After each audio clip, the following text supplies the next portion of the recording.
The Beat Diggers had a huge offensive and defensive effort in the opening half. 4 interceptions, 2 from C.J. Kukas, and 1 apiece from Felix Calderon and Vince Albo. Eric Garcia threw for 159 yards in the opening half, including 2 35-yard touchdown passes, 1 to Kukas and 1 to Albo. And now the Beat Diggers, as we go to the third quarter, lead 42-0. It'll be Jesus Cardenas to kick it off, and Kyle Robidart and David Klein are back to receive for Estes Park. And as soon as Jesus kicks it off, it'll be a running clock for the rest of the game, because the Beat Diggers have a minimum of a 40-point lead. And there's a high end-over-end kick fielded by Klein at the 10, straight ahead to the 15, across the 15 to the 20, and then he's taken down. And I think the ball might be loose. And now they're going to say that Estes Park has it. So 1st and 10 for Estes Park at the 20. Pablo Gil was down there to make the play. Interesting to see how many plays take place in this quarter with a running clock.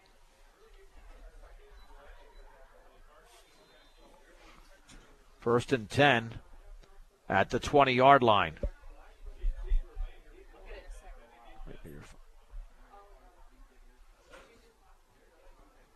Under center is Frankie Keller-Twigg. Trips to the right.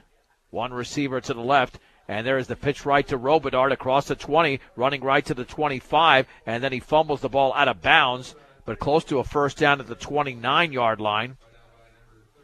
And over there was Brett Bostrom to run him out of bounds. It's a gain of 9 for Robidart. 2nd down and 1. And Estes Park is right back up to the line of scrimmage. On 2nd and 1 from the 29. And the Bobcats had quite a few positive plays in the opening half, but they were down big when they came up with those plays. The pitch left to Riley. He's got very little running room, but now squeezes his way across the 30 to the 32, maybe the 33. He's got a first down. And it's a gain of 3. The tackle was made over there by Trevor Weitzel. But give Riley 3 yards. And a Bobcat first down. Approaching the 10-minute mark. Welcome home to your hometown grocery store, featuring Morgan County's largest variety, the Brush Grocery Cart from the 32. The pitch left again to Robidart. Swings it to the outside. Across the 35, breaks a tackle, and he's spun down to the 37. Maybe the 38. Tyler Stratman made the tackle, but it's a gain of close to 6 for Kyle Robidart. Oh, they're going to give him the 39-yard line.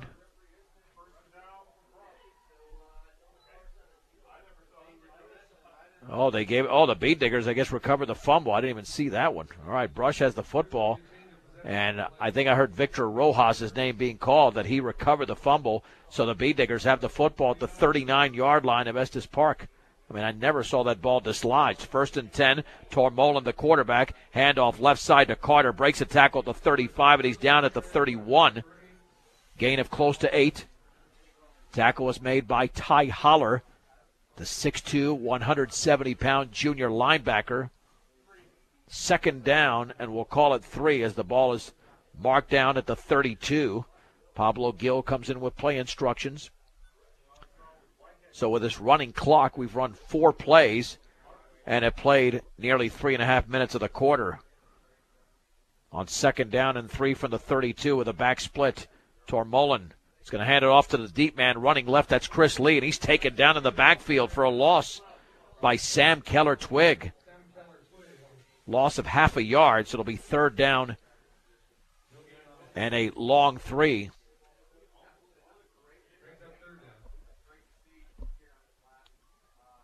Yeah, Lee still looking for that big run. Tyler Carter's had a couple tonight. Lee remains in that backfield with Carter. 3rd and 3 from the 32. 8 minutes to go in the third. Beat Diggers lead 42-0. Back split. Tormolen bootleg left, holds it on his left hip across the 30, and he breaks out of a tackle. First down to the 28-yard line. An excellent play by Mitch Tormolen, who could have been held short. Instead, he picks up 4 yards. And the drive continues for the Beat Diggers. Only the 4th play of the drive. Hard to tell when the Beat Diggers actually had possession, because keep in mind they recover the fumble, then it's a running clock. So with all those variables in place, you really don't have an exact time. 1st and 10 from the Estes Park 28-yard line. Under center, Tormolen, handoff right up the middle. Big hole for Tyler Carter to the 10. 5, touchdown off left tackle, 28 yards away for TC. And the Beat Diggers lead 48-0. That certainly was easy for Tyler Carter, who had a run very similar to that, even longer in Kersey about 6 weeks ago. And now Jesus to attempt the extra point. The Beat Diggers have now scored 201 points at home this year. They're averaging over 40 points a game. Jesus is waiting for Eric Garcia, who is the holder, and now he sprints out there. Still plenty of time before they get this extra point off. Awaiting the snap, it's down, and Jesus' extra point is up, and that one is good. 6:25 to go in the third quarter under a running clock, and the Beat Diggers lead 49-0 on 1010 KSIR and KSIR.com. Tyler Carter scores from 28 yards out on a 4-play, 39-yard drive off a fumble recovery, the 5th turnover of the game for Estes Park, and the Beat Diggers now lead 49-0. And Jesus Cardenas to kick it off. A high end-over-end, fielded by Robidart at the 6, running right to the 10, across the 15 to the 20. A seam, and then the ball is fumbled. It's still loose at the 25-yard line, and I think a Bobcat might have fallen on it. But that ball pinballed everywhere, and it landed right near where Robidart fumbled the football. I don't think he fell on the ball, but nonetheless the Bobcats did recover it and have it at the 25-yard line. And with a running clock, we've got 4:45 to go in the third quarter. Only 7 plays from the line of scrimmage in over 7 minutes. That's how quickly a half can go. That's how quickly a quarter can go. 1st and 10 from the 25-yard line. Keller Twig with 2 split. The pitch left to Riley across the 25, then he's taken down at the 28. It's a gain of 3. And Trevor Weitzel was one of the Beat Diggers in on the tackle, along with Randy Baker, a 5'11", 160-pound freshman. 2nd down and 7 to go from the 28-yard line.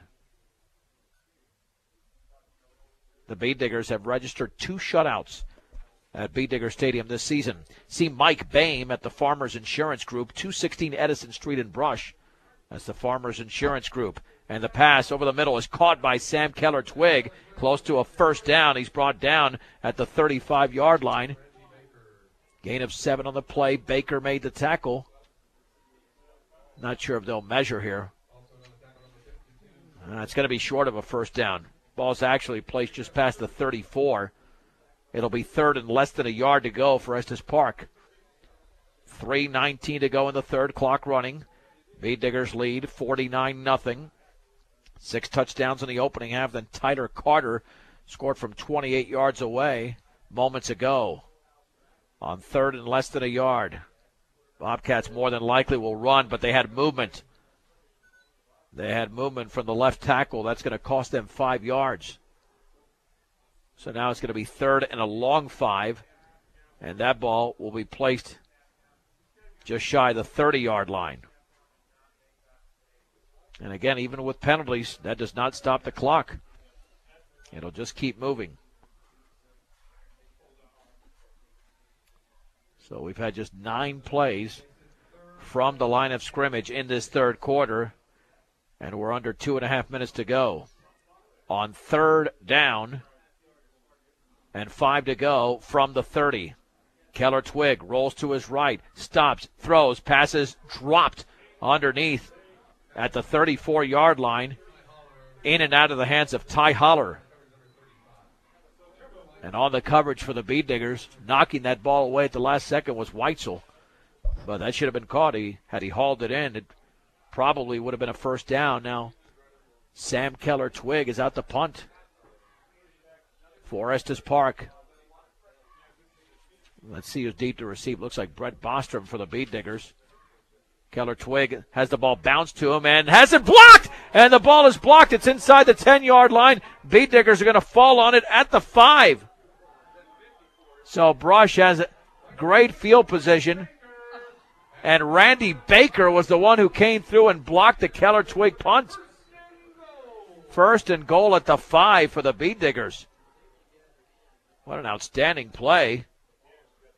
That's not really a turnover, but might as well be one. Now Brush is knocking on the door again. Will they score before the end of the quarter because we're still under a running clock? Tormolen under center from the 5. Man in motion to the left.